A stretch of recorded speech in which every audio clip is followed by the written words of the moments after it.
લક્ષ્ય ન્યૂઝ, એક નજર, એક લક્ષ્ય.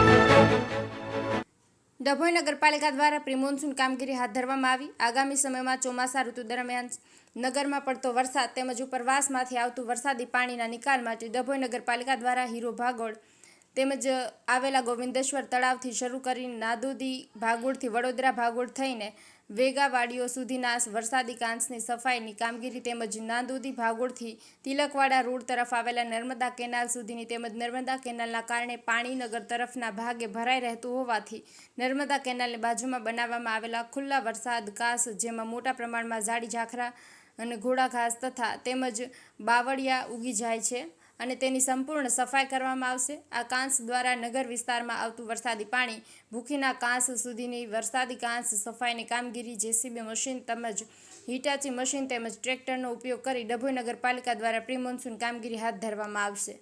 હાલના તબક્કે કાંસમાંથી નીકળતો કચરો ભીનો હોવાથી રોડની બાજુમાં એકત્ર કરવામાં આવી રહ્યો છે. જે કચરો સુકાયા બાદ ત્યાંથી હટાવી યોગ્ય જગ્યાએ તેનો પણ નિકાલ કરવામાં આવશે. તેની કામગીરી કરવામાં આવનાર છે. આગામી સમયમાં ચોમાસા સિઝનને કારણે વરસાદી પાણીનો યોગ્ય નિકાલ કરવા અર્થે આ કામગીરી અતિ મહત્વની હોવાથી આગામી ચોમાસા સમયે લોકોને મુશ્કેલીનો સામનો ન કરવો પડે તેમજ લોકોની ઘરવખરી સામાન નુકસાન ન થાય તે અર્થે ડભોઈ નગરપાલિકા દ્વારા આ સરાહનીય કામગીરી કરવામાં આવી રહી છે. જેનાથી નગરની બહારના સોસાયટી વિસ્તારના લોકોમાં આનંદની લાગણી જોવા મળી રહી છે.